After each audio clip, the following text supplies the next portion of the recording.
Yeah. Yeah. So Hey, do yeah. you want to just intro it so that the people, Yeah. if anybody comes to the video, knows what it is? The video, like in general, right? Yeah. So Yeah. hi, I'm Florian from Berlin. You can also see Laura here, and Malaya is one of our, I think, first-time guests. And Laura and me had the idea to make an international research working group about the topic of somatic interventions or somatic work in general in education with, like, we called it youngsters, because we didn't want to define yet which age group this is going to be about. And we are here in the first session for basically an experience exchange, uh, open questions, motivations, what brings us to the group. And all of us who are not here, we are doing 2 more of those meetings. Again, next Wednesday at 10 a.m. EST and 4 p.m. CET. So feel free to join us for the next meetings.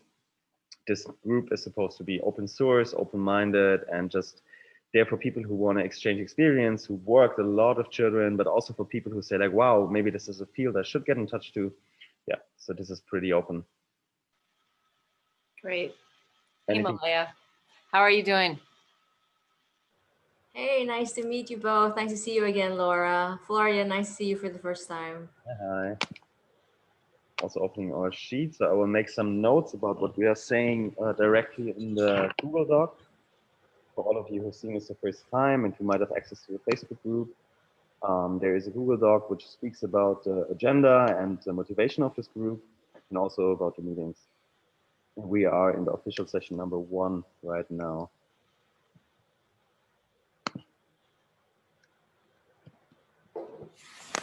There we go.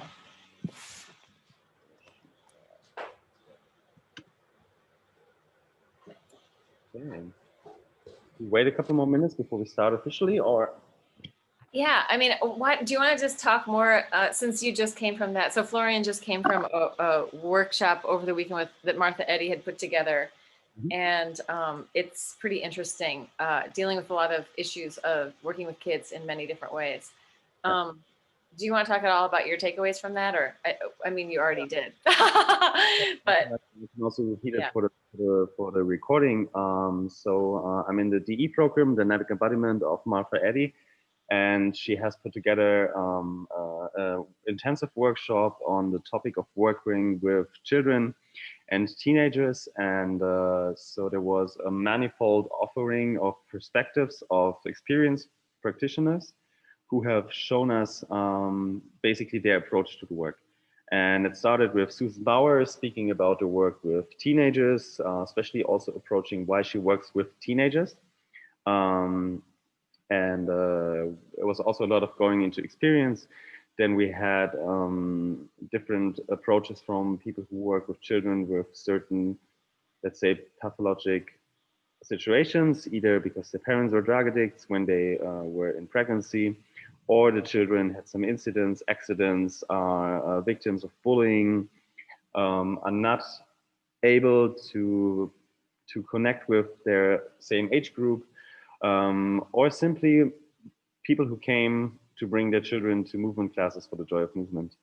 So there is so many different approaches. And for this group also, on a certain point, it might be interesting if we want to design a certain program or an approach to define what is our interest to work with.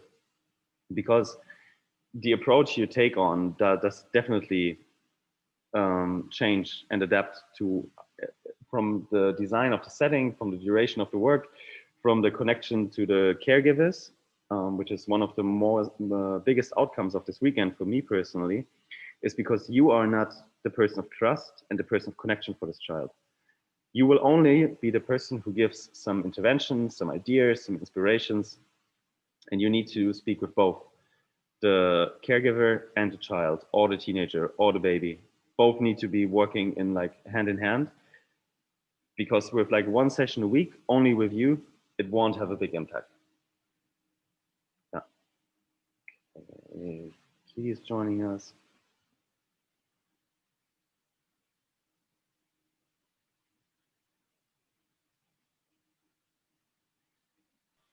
hi, Keely.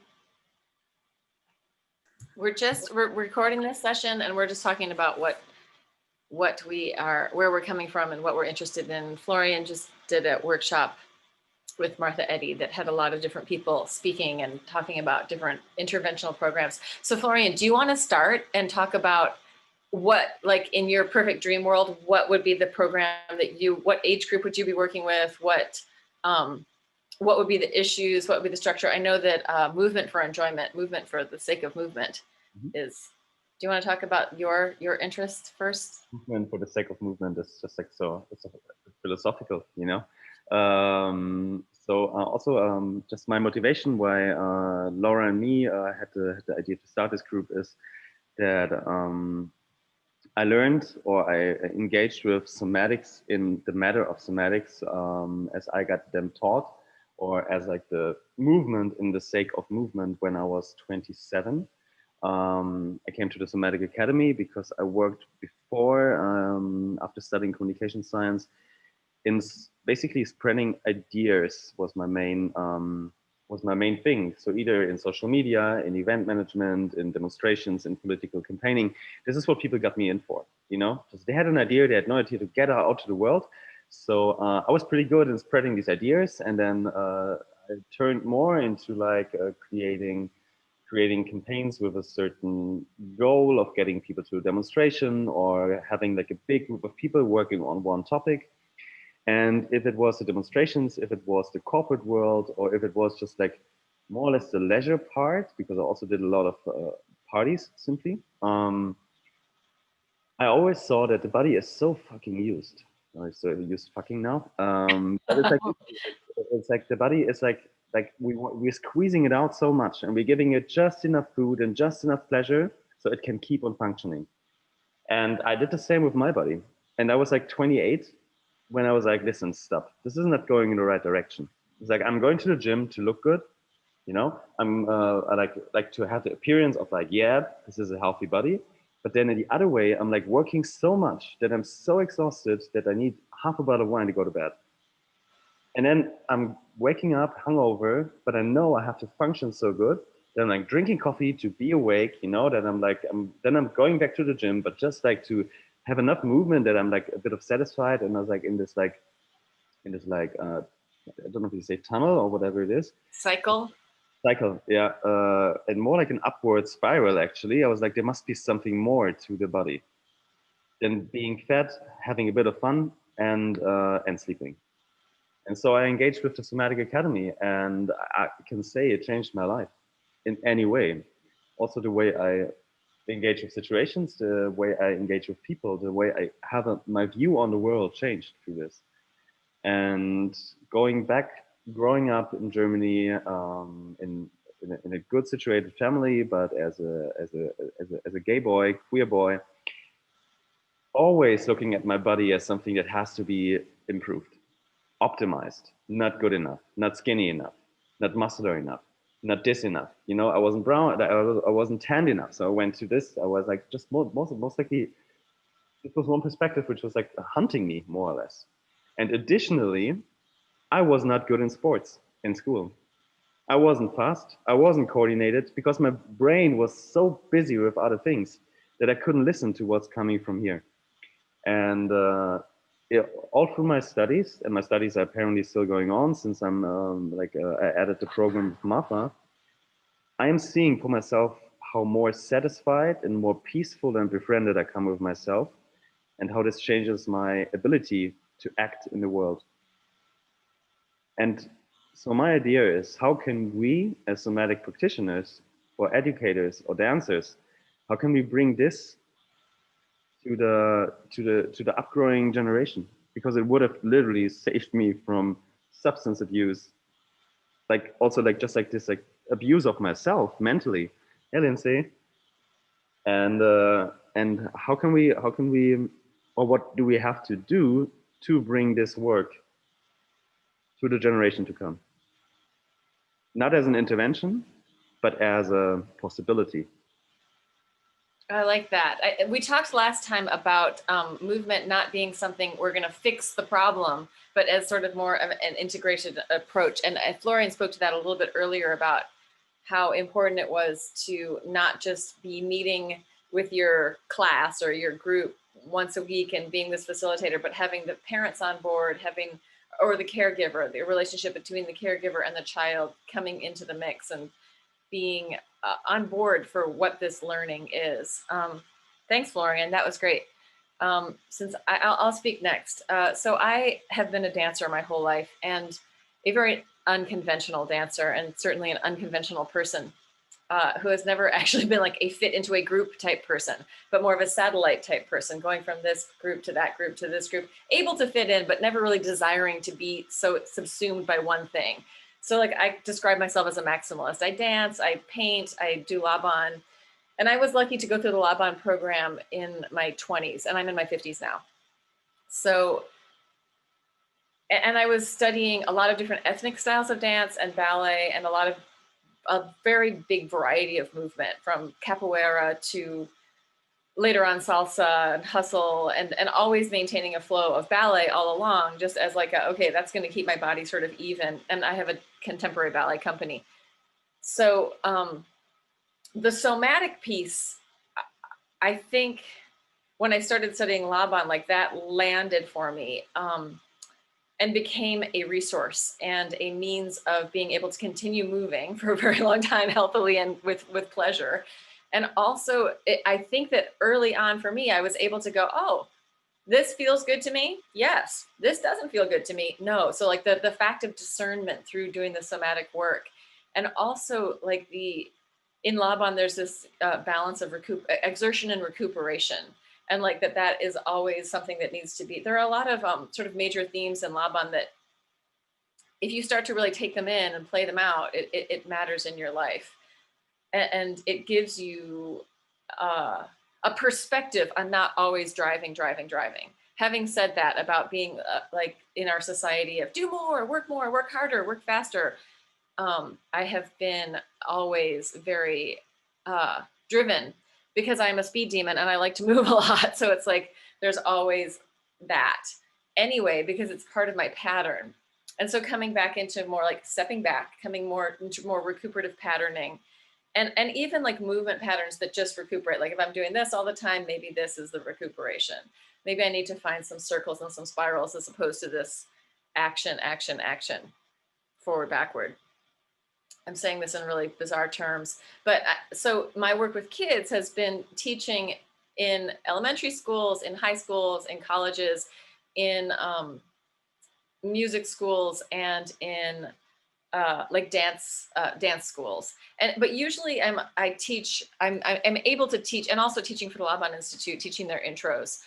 And I also have a background in anatomy and a very deep interest in fascia. I had studied connective tissue therapy right after studying Laban. And then I have done a dissection with Gil Headley. But coming back to kids, I've usually had the joy of being able to really create my own format and my own class and work with people the way that I want to work with them. And so, which is incredibly lucky. And I feel like that a lot of that was sort of developed through teaching the Laban in intro programs for the Laban Institute, and then using a lot of those ideas to teach kids and to work, if I'm choreographing something, to work with the kids, just so that we start to develop a movement vocabulary that has some kind of reference points that we can all agree on. So I've done that a lot. And then I've also had worked with kids at a ballet school that I was bringing into dance with my company, and I was teaching them how to choreograph or how to sort of make choices, how to think about things, and doing like meditation with them, a little bit of continuum work with them, and then also like a lot of Laban space stuff, a little bit of Laban effort, and giving them the tools to create stuff, and then helping them shape their work. And I have to say that for me, it's very clear when I'm working with adults, the feedback loop of what's going on, but it's also, I find that with children, like it's almost like I cannot read what's going on with them. And so I'm like, and I find that now children often don't want to respond and step up to say what they're feeling. Like a lot of the way that I work with people is processing and thinking about, well, how did that land for you? And what does this mean in your body? And how does this feel? And how does that feel? And with kids, there's a real hesitance to ever say anything. And even with kids that I worked with for a really long time, getting them to express and to say words or to put names to things has been so challenging. So for me, finding a means in, and I think for me, teaching movement has been very much about thinking about free thinking, so that you are feeling what's going on for you and making choices from that place. So to me, like the tools of coming into ourselves, the coming into sensation and feeling, and then having the confidence to open your mouth and to say something is what I'm really interested in. And also just understanding, yeah, the attention span that somebody just wrote, children now, the attention span is changing so rapidly. Could somatic be a way to intervene here? Yeah, and with the, oh, so Florian is asking how Continuum worked with kids. They loved it. They loved it. Because they could just be with themselves. And what I also had found, I'm just going to go into a little bit more of what I've noticed, and this is working with fairly privileged kids. They are at a ballet school. They are at a music school. They are, and there might have been some like scholarship students within that. What I found is when they had the chance to be within themselves, because almost all of them had packed schedules without a second to think or process. And I was asking them, well, you know, when you're kind of just thinking and feeling, reflecting back about some, you know, your day or whatever, like, we don't have time to reflect. We don't have time to process. We're just going to the next thing, to the next thing, to the next thing. So that stopping time, that reflection, the processing time where we think about, well, what just happened and what would we like it to be like? How, you know, how is it different from the last time? And the idea of layering, the continuum idea. So I feel like when I did continuum with them, it gave them and it wasn't like major hours long of, you know, laying on the floor, going for a dive. It was like, we're going to be here seated and we're going to do a little bit of micro movement and we'll use a couple of different breaths, like theta breath or something else. And then we're going to try that laying down, and then we're going to try the same thing standing up. So it was like we had a chance to then compare these three experiences. So it wasn't like, do a thing and tell me about your experience. It was like, let's try this in a few different ways and now compare and contrast. So I did find that when there was this comparing and contrasting, there was definitely more access to people responding. So anyway, that's a whole lot and not very much about me. Does anybody else want to just talk about your experience of where you're coming from and what you're interested in moving towards?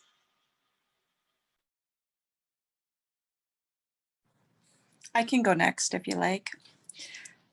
Hi, everyone. My name is Keely Patterson. I work as a youth counselor, and I'm not sure where everyone is from or even how many people are on this call.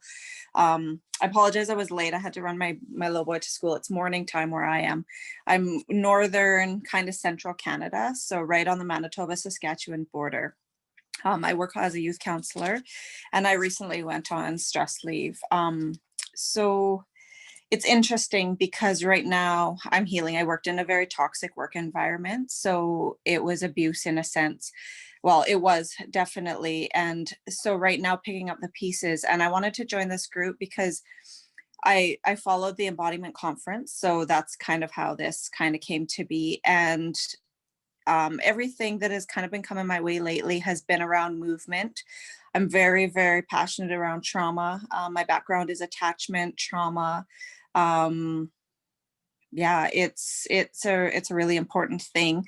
I don't know a lot about somatics. I don't know a lot about movement. It's not, but it's everything was pointing in that direction. So I thought, okay, I better jump on it. And I'm always looking for new ways to heal children and youth. I think that that's a way.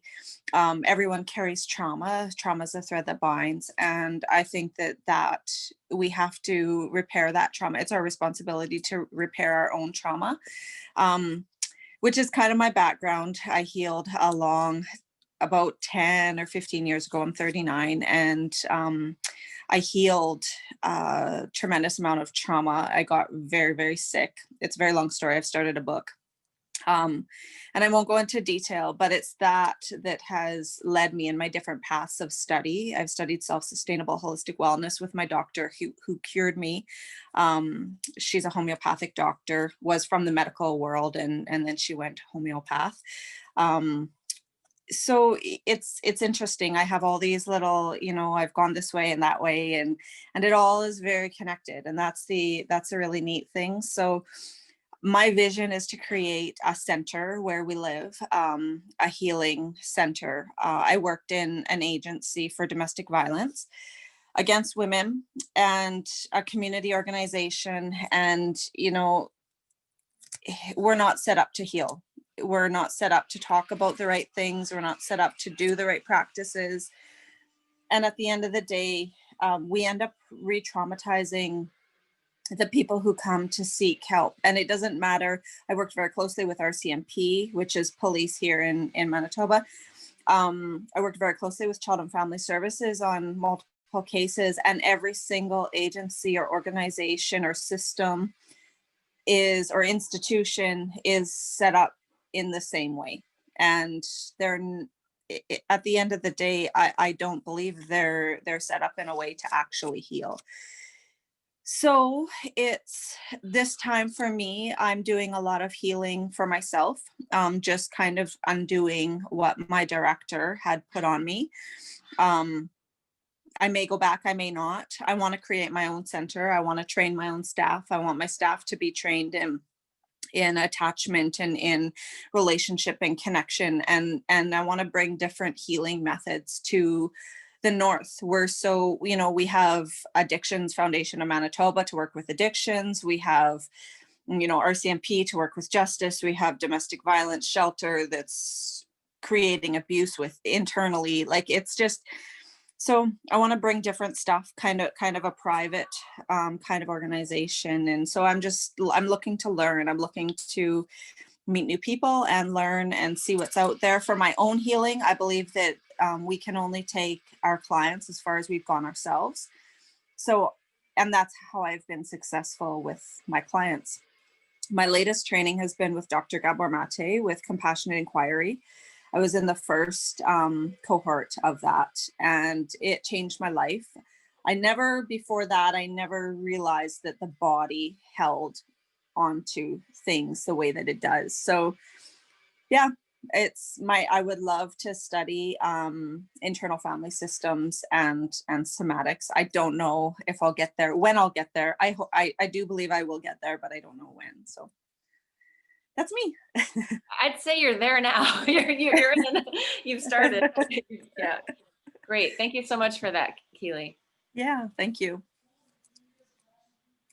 And can I also just, like, for Lindsay to repeat the idea of this first session, because you joined a bit later, was to talk a bit about what's your motivation? Why do you want to join a working group in, like, intervention or prevention, or just the joy of movement with children? And on a second scale, what is your background besides your motivation? And also, like, what is your, like, either goal, or what are your challenges that you're currently facing? Yeah.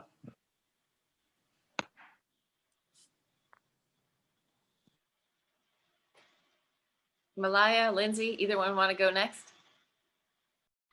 Okay, I'll take the talking stick. So where do I begin? Okay, so I got into movement pretty later in my life. I'm 34 years old right now, and it wasn't until I was 31, 32 that I started the what I call now is the waking up of my body. Because before that, my upbringing was really primarily very cerebral, like be excel in school, be academic, be excellent, academically. I don't really remember my origin story, like how it started, but I just, okay, that's actually a lie. It's a pretty interesting start because I got fired from my job. I was in the corporate world for 13 years. And in 2019, I got fired from my job because I was not performing at par with the expectations. Fortunately for me, I was in a position to take some time off. I didn't really need to get into a new job right away. So I thought this is a great opportunity for me to start something new. And really out of the blue, in a conversation over coffee with a friend, she asked me, so what's your next move? I said, I'm going to teach play. that just came out of my mouth. Like, I don't even know where that came from. It's some kind of inspiration. So I really had no plan. My original intention was to bring back play into the life of adults, because I see how in the corporate world, I saw how dead we were. I was part of that. Our lives were nothing. We were just, counting the days till we went back to the grave. I know that sounds more morbid, but that was my environment. Um, and when I started embarking into quote unquote that research, I was very naive, and I thought, I would read books on play. There's plenty of them out there. I would read, research that's already been done by um, um, names in play, big names in play. And I was wrong, because the best way for me to learn it was to do it. And the best way for me to do it was to do it with children. So I started doing that. um, at that point, I was getting some kind of direction into where I really wanted to go. Like, oh great, this is great. I'm going to start a little play school at my house, invite kids in the afternoon to just do whatever the hell they want, and that's it. I'm going to write my observations. I'll create something, design a workshop out of this, and hopefully, I don't know, make a name out of it. So I founded a group, a space called the Play Shop in the Philippines, and they kind of call me the mother player, which I really enjoy that title. But to my disappointment, when I opened the play space at my house, to me it seemed like the children did not know how to play anymore. So I had toys, I had crafts and art materials, right? And really, I open our house at 4 in the afternoon. They come in, they can do whatever they want. But I find that, for example, when kids want to when they're attracted to doing art for that day, it seems like they're always concerned about doing something beautiful and pleasing me in the end. And so I did not feel like I was playing with kids. And when I wanted to just run around and be rowdy and dirty, it was always about, um, what are the rules, teacher? What does the winner get? In the end, I'm like, what? Is this what you do? Is this what kids do now? And so I couldn't get anything free play out of it. And that's really my disappointment, my personal disappointment. And it didn't take very long for me to find out the source, because when I looked at the curriculum for elementary, so preschool and elementary schools here where I live, they only spend an hour. So it's in a week, it's only an hour dedicated to the arts and physical education. That's like 1 hour and 40 hours at school. And I'm like, oh my God, these are developing bodies, and you don't let them express it.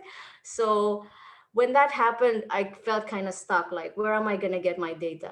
How do I progress this? And so getting myself exposed to spaces like this is really just a way for me to, one, build my network. And I'm just hoping that from meeting all these different people, you lovely people with different backgrounds, I can narrow down my focus. And it's going to amplify my education. I don't have a lot of certifications or studies um, under my belt right now, but that's the goal. I also want to become a play therapist in the future, but that's kind of put on a stop right now because of the pandemic. But yeah, really, to put it simply, I just want people, older people or people, to feel like they're free to play, that the play is not exclusive to children, because I've seen the joys of it. Doing things without a goal, just for the pleasure of it. That's really what I want to do. Yeah, and I found this through Laura. And Laura, I met at the embodiment conference, where I met a bunch of really incredible people. Yeah, I'm so excited to be here. I'm calling from the Philippines, by the way. Thank you.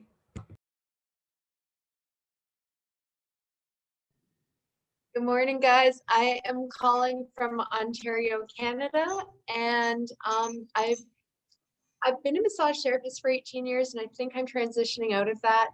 I found movement even later than in my life than you, Malia. I found movement in my mid-30s, and now I'm in my mid-40s.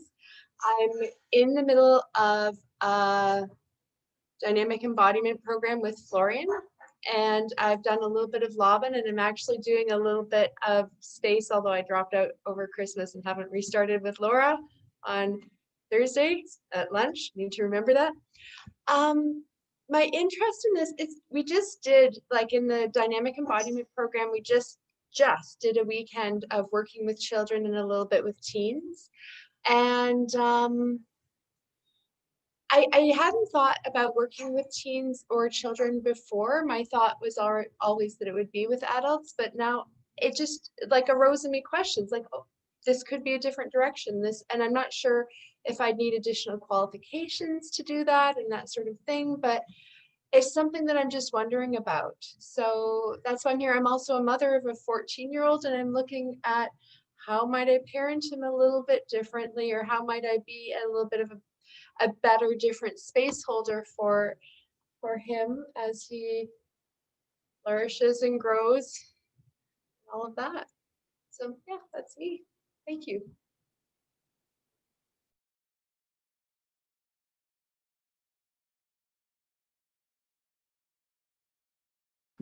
Okay, thank you, everybody. Laura, you wanted to say something, or should Oh, I? I just threw in the link for the inner outer space class. It's a Laban based class, really based on Laban theory, but it's related to just being in a body. It just gives you more access, but you can come for free. It's available on Thursdays at noon. So the link is in there. If you want to say, go ahead. That's all I wanted to say. You want to lead us from here, Florian? No, actually, like I think the idea is that none of us is leading too much. I know, it's true. But like some structure should be given maybe. So like thank you all for sharing, and it's also beautiful to see which different backgrounds are bringing us here. And Laura said that she also already worked with children in some different settings. Lindsay, if I may add to this, you are also a mother, you know, which I think is like such a worthy perspective. I don't know about Keely, you as well, right? Sorry. Oh, you were talking. Also said that you have children, right? Yeah, I have 3. I have a 19-year-old daughter, 16-year-old son, and a 10-year-old little boy. And Malaya? I have cats. Yeah, okay. I have a dog snuggling next to me, which teaches me a lot about play, by the way, and the importance of it, and the urgency of it also. But I don't know if do we wanna open it also a bit about the specific question what this group might be going to. Let's say like working with teenagers, working with like newborns, working with like kids from like 4 to 8.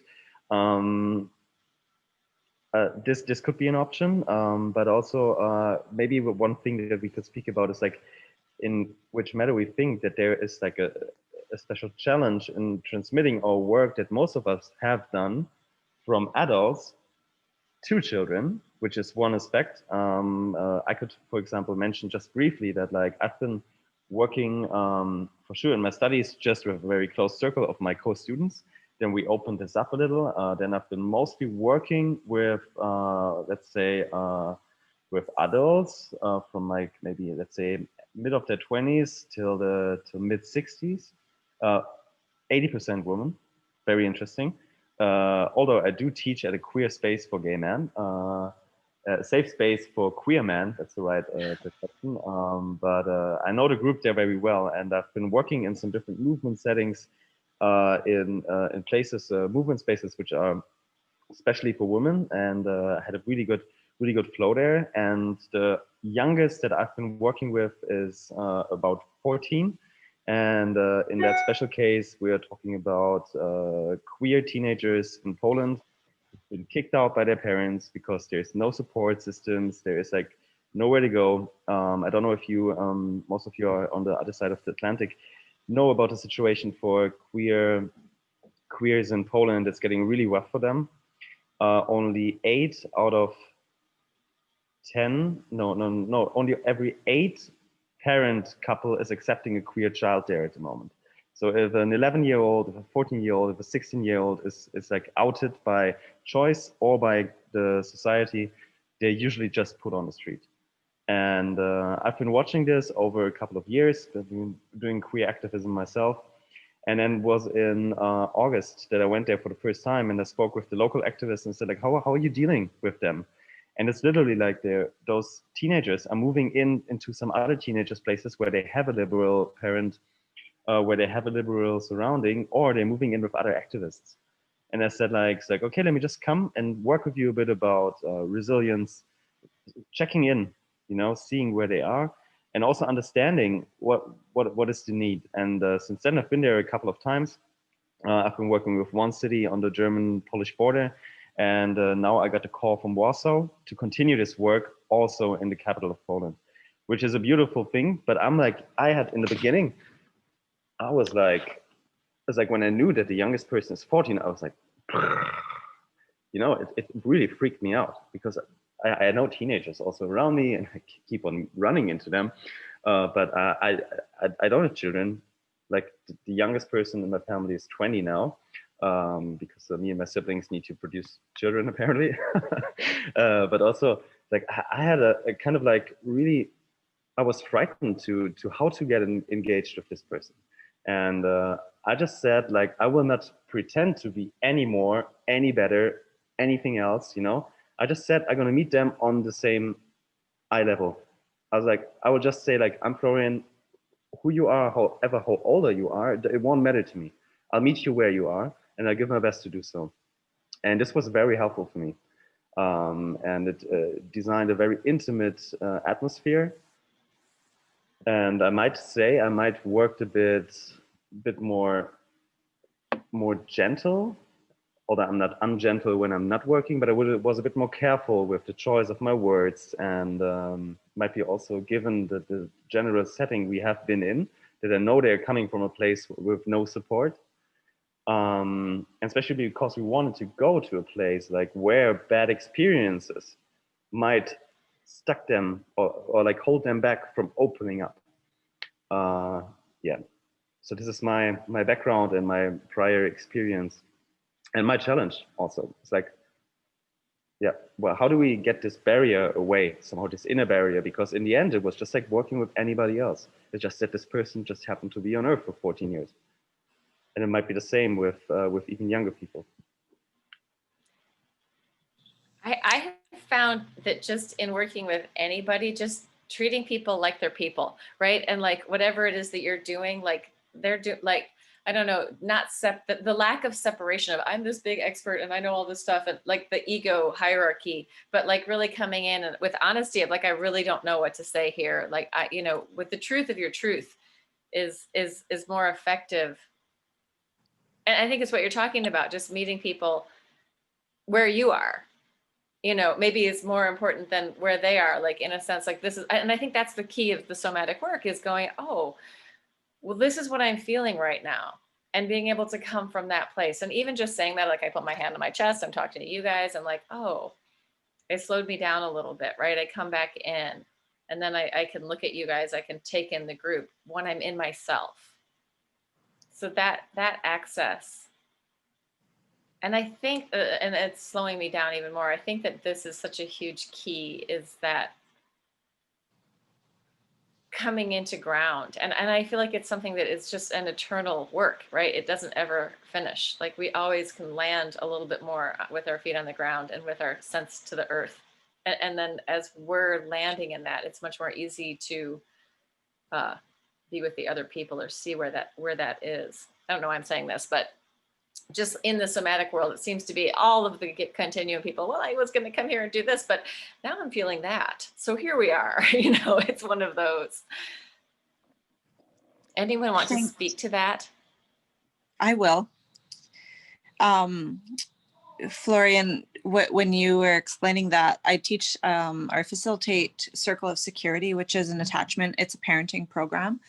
And what it does is it teaches parents what the actual needs are of the children, the innate needs, and attachment is one, right? So it's an amazing program, and chapter 3 is all about being with. So what it teaches is that we don't have to know how to fix our kids. I don't have to know how to fix my clients. You guys don't have to know how to fix the 14-year-old. but when you can just be with them, and the it's very, very congruent with compassionate inquiry, which is Dr. Mate's method, and he continually explains that it's about being with, it's not about fixing, because when we go into something and there's a part of us that wants to fix the problem, that's agenda. And when we go in with agenda, oftentimes we'll be unsuccessful. And also when we go in with agenda and then we are not successful, it takes a toll on us. So for me as a counselor, that's been a really powerful teaching, is just knowing, I right now currently have, she's an addict. She was clean and now she's relapsed. Her daughter's back in Child and Family Services, which caused the relapse, and she's homeless. And I mean, you just can't get more traumatized. She's beaten by her partner. Her legs have been broken. He attempted to kill her. Like, there's been multiple things over the course of my knowing of her. And at the end of the day, I transferred her out to another domestic violence shelter. And then when she told me she was going to come back, or she was thinking about it, because of course he was trying to get her to come back, right? He was manipulative. So I really paid attention to what was going on for me and my body when that was about, you know, when the possibility of that was going to happen. She was about 9 hours away. But the possibility of her coming back, there was a part of me that was like, oh, you know, I didn't succeed. I didn't keep her there, or I didn't. And then I was like, no, that's like, I can't go there. And what came to me was that no matter what decision she makes, I have to be there for her. I just have to be there for her. I can't judge her. I can't think, oh, well, I'm not going to help you this time because last time, you know, you didn't do what I wanted you to do or whatever.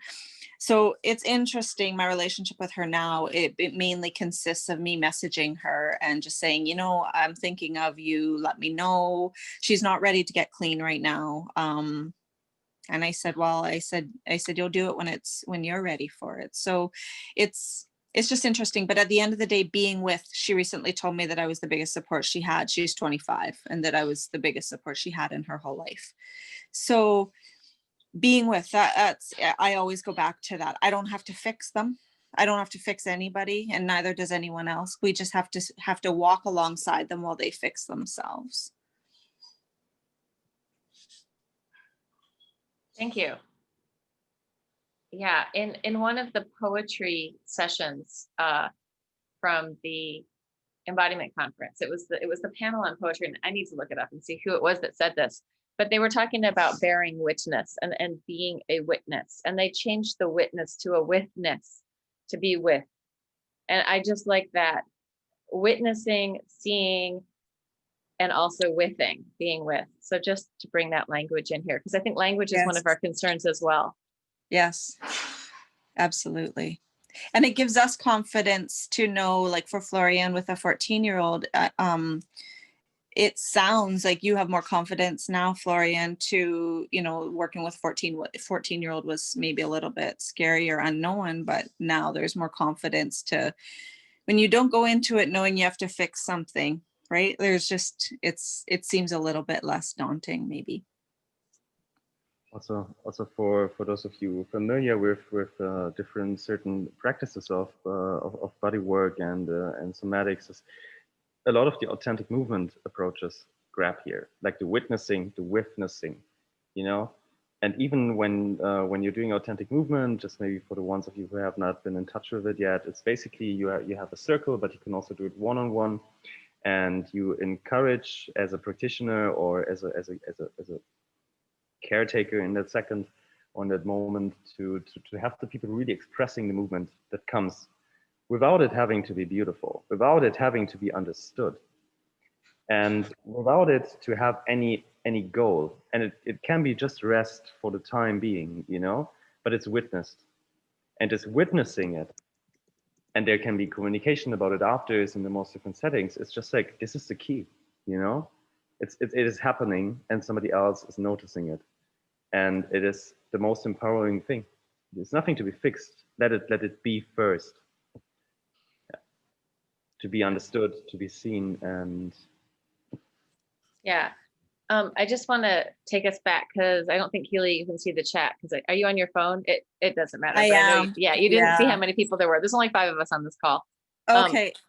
But Florian was asking, what is the circle of security? Could you just talk a little bit more about that model or what that? Yeah. So it is literally a circle, and there's a top and the bottom. I could go and grab one to show you, or I could send it to you and you could put it onto the page. It was designed by 3 men from the United States. And I took the training with a man called Ken Hoffman. He is an amazing, he has a TED Talk on YouTube, and amazing teacher. And it is a model, there's top and bottom of the circle. So basically children go out on the top to explore. And when then sometimes they fall on the bottom. It may be because they physically hurt themselves. It may be because, they're just, a little bit upset or whatever. But the idea is that when they come to the bottom, there's different requirements. We got to get them back up to the top, but there's certain ways to do that. There's things that they need on the top. They need support and exploration. They need to be delighted in. They need, I can't remember the other 2, but then on the bottom, they need help to organize their feelings. They also need to be delighted in, and I can't remember the other 2 either. And then, so there's these safe hands. So on the left-hand side of the circle, if you picture kind of like, the circle, and then on the left-hand side, there's what's called the safe hands. So that's the third part. And the parent, the counselor, the teacher, the coach, you name it, you're those safe hands for your participants. So the problem is, I believe it's chapter 5, I think, what happens is so in my experience, my mother was never comfortable with my anger. There wasn't a lot that she was comfortable with, but for instance, anger. So I learned to fear my own anger. I learned that anger was not something I could go to her with. I learned along with a lot of other things. So what happens is you get stuck. You never actually get put to the top. Well, you do get back to the top, but it's not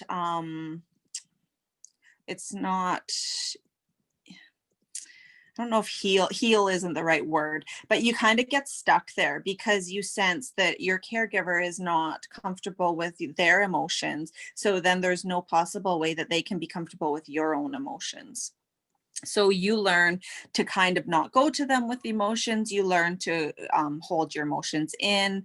I mean, that is the epidemic of the world, right? Is not acknowledging emotion. So we learn to hold on our own. And so when working with children, I think it's incredibly powerful to work with the caregivers as well. It's never the children. It's never about the children. It's always about the caregivers. Some are open to doing programming, some are not, depending how defended they are. So it's interesting. It talks about blame. We're not there to blame or shame, right? We're not blaming our caregivers. It's kind of like an intergenerational trauma. But the program is amazing. I've used it on different boards, like when I've been the president of different boards and organizations to manage my board members, right? So knowledge is transferable, and it's an amazing program. There's tons of information online about it. Circle of Security International. Okay, great. Yeah. Thank you so much. Yeah. And so I will upload these videos onto my YouTube channel just so that we can always have a reference to go back to. But because I was like, oh my God, I gotta be taking notes. And I was like, oh, it's all being said and people can hear and they can write it down. Yeah. So I just want to invite Lindsay to anything that you're reflecting on this. I don't think I have words right now. I'm moved by the different things that people are saying and the different work. Yeah. Okay. And I just want to also add that I watched Nadine Burke-Harris. She's very eloquent and she does a talk about the outcomes of health outcomes on childhood trauma. And it's a TED Talk. So I put that link down there. It's on Perfect. Facebook, not Facebook, YouTube. Because Actually, can I say something?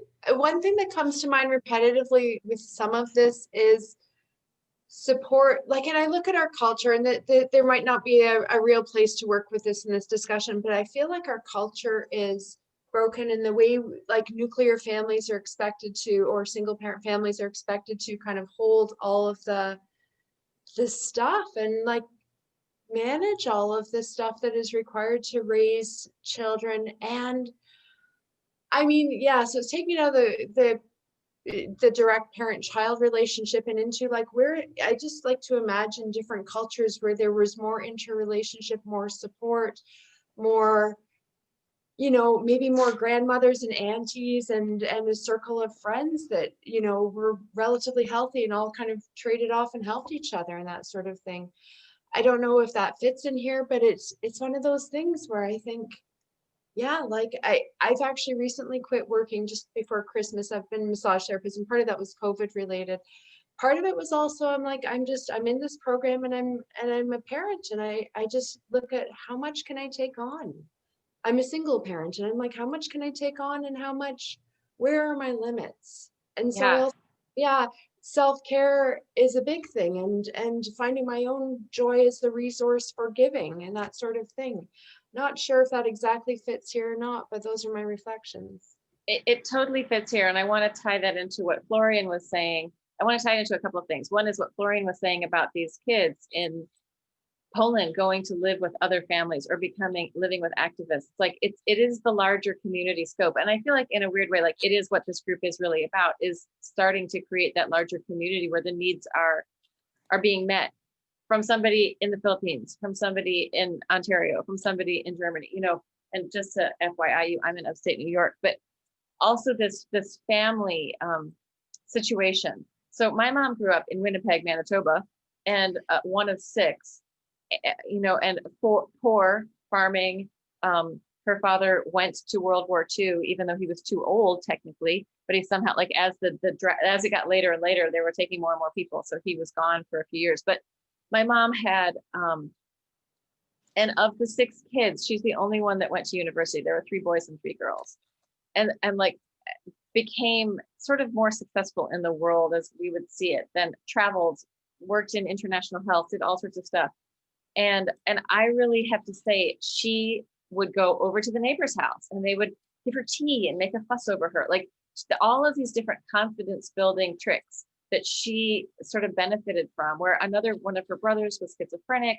Like there was, you know, other problems in the family. One of them was an RCMP. So, but when I talked to her, like, what happened to you? And she's like, well, I had these neighbors that just really made a fuss over me. And so, and she often was also her mom's favorite. You know, there's all these different things that come in for a landing for how anybody either gets ahead or doesn't get ahead. But I think speaking to this much larger community situation where we need to be addressing larger groups, and I think there's also Thomas Hubel is doing this whole thing on healing trauma collectively, right? Like individually we can only do these things, but like the trauma isn't just because of the things that happen to us in our family. The trauma is because the way the system is not working for most people. Right. So the trauma is coming in for a landing because I don't fit into this world as is, you know what I mean? Or whatever. This world does not accept me. You know, I'm not saying that for myself, even though it's partly true, but you know, it's maybe from Florian's perspective, or for the kids that are growing up in Poland, like, okay, I'm a queer boy in a play or girl, and I have a lot of transgender friends, and like the things that they're facing and dealing with of being in the world, it's like it's traumatic to walk out your door. So like, yeah. I think we do need to be looking at this big container of all, as opposed like, and taking that, I think we are taking that into account, but just to throw that in there. And also we are really close to the end of this. So anyone feel like they need to say anything? Want to share anything? There's one. I just watched a recording of a Zoom call with Gabor last night, and he spoke. The call was recorded on the 7th, so it was right after the United States. I don't follow the news, but when everything happened at the White House or whatever, the insurrectionist uprising. Yeah, so it was that, and he spent about 15 minutes explaining. He said, we're in hard times right now, but he said, we're really not. He said, what? And he went in, and I wish I could explain it. I did take notes. I could maybe send that because it was really, really powerful. But at the end of it, he said, he said, if you have a room in your house, he said, turn off the lights. And he said, go into that room and it's complete darkness. And he said, maybe you see the world as complete darkness right now in this moment. But he said, just turn on a candle. And he said, see what a difference that makes. And then he said, we all have that ability within ourselves. We all have that light. We all have that candle. So if we can all just be a light, he said, look at how many, there's over 1,000 people enrolled in his program or gone through it or whatever the statistics are. He said, there's many other people doing things, right? There was the embodiment conference, which was the largest conference I think ever online. And there's this group that you guys have created. Like I've chose to make my Facebook page a lot of stuff like that, rather than, because I was pretty much to the point that I didn't enjoy and I did not want to be on Facebook anymore.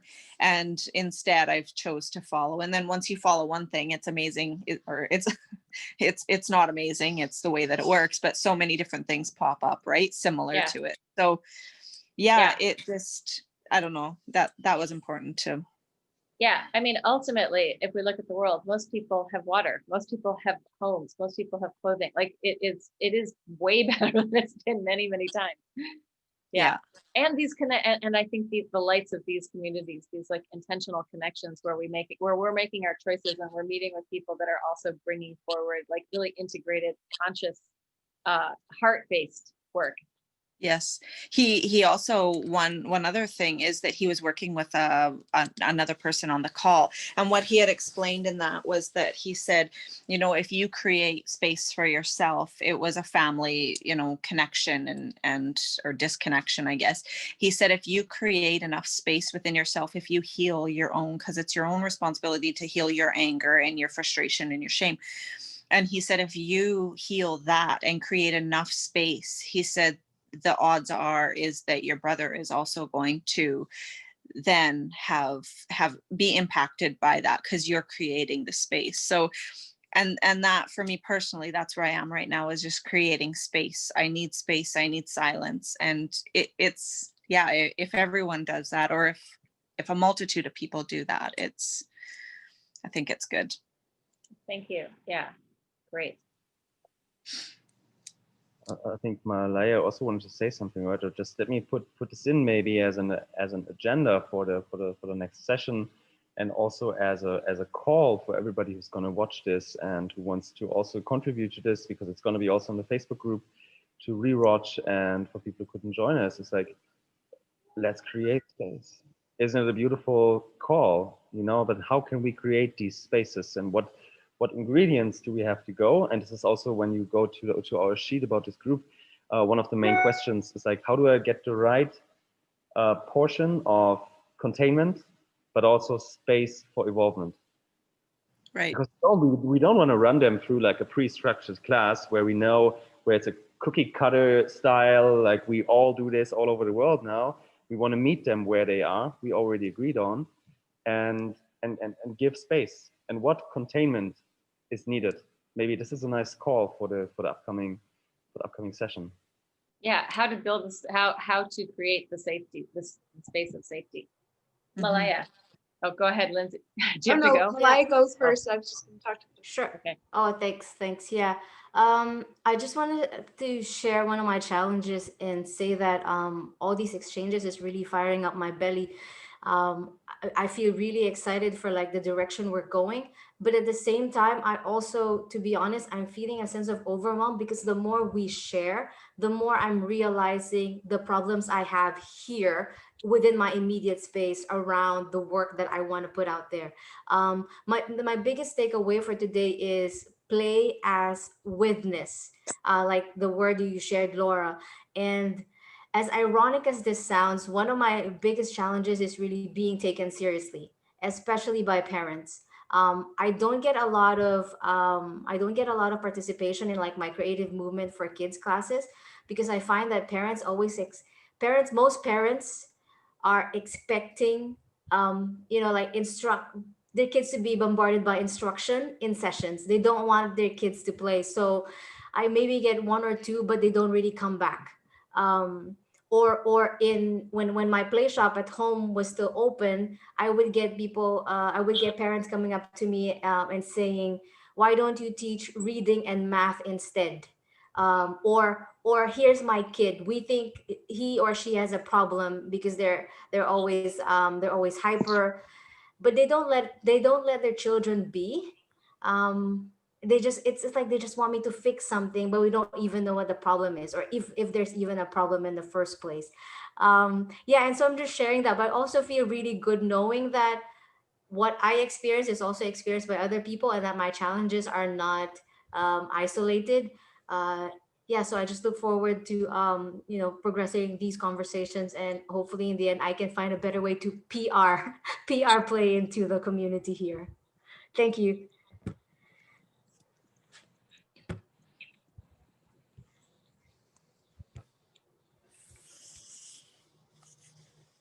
Okay, I'm just going to read. I'll get Lindsay 1 second. I'm just going to read what Keely said. I would say that that's the more reason to focus on kids and play. Look at what they are doing to them. Look through the parents, and you will see why the kids struggled.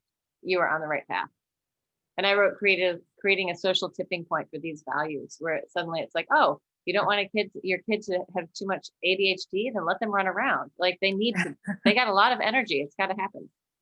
Lindsay, did you want to say something? I was just, when Florian, I'm paraphrasing, when Florian was saying something about how do we not cookie cutter with kids who are coming in, and how do we respond? And I was thinking, it sounds like something about relationship and trust. And then exactly what Malaya, I'm sorry.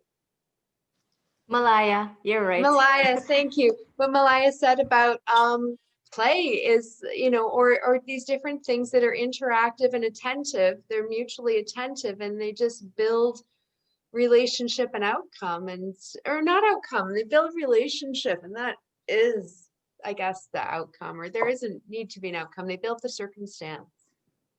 Yeah. Great. So Florian has made a document that's in our group. You can add to the document. It's a request that you don't delete anything that's on it, but just go down to the bottom and add. But then we can see, like, if there's an idea that you want to explore, or if there's some research or anything, you can also post in the group, which is somatic education for tomorrow's somatic education for youngsters. I can talk. It's on Facebook. It's joinable. And All right. And I go would ahead. like one more layered, which this just opened, because maybe the people here in the group will change. The people who see this outside might be from all kinds of different directions. And Malaya, you just opened that for me. It's like however approach, or however we're going to design our very individual approaches, one thing that we could maybe learn from each other is strategies to be taken seriously, and to show and communicate the importance of play, the importance of a contained space which is not structured, not there to optimize your kid to be a better violin player with 4 years old. This could be is a big layer which is laying above all our conversations here right now. Just not the methods, also how do I communicate them? Yeah. So thank you all for sharing so much. We're a bit over time already. Yeah. Yeah, thank you, everybody. I'm going to close it out, but let's yeah. Thank you all for being here. Thank you Hopefully so you can be here much. next week as well. And if not, then you can check the playback, which will be on my YouTube, which is Laura Victoria Ward. I'll just write it. And then also in the group, most I'll put it in the group. Perfect. Thank you, Yeah. everybody. Bye. Thank you, everyone. See ya. Thank you. Laura, is there links in the chat? There are some links in the chat. The Nadine Burke-Harris, but if I Google that, I should be able to. I'm just going to scroll quickly. Nadine Burke-Harris, yeah. Okay, and here's a link for the inner outer space class tomorrow at 12. Is that link anywhere else? It's on Facebook. Okay, on your personal page or on this page?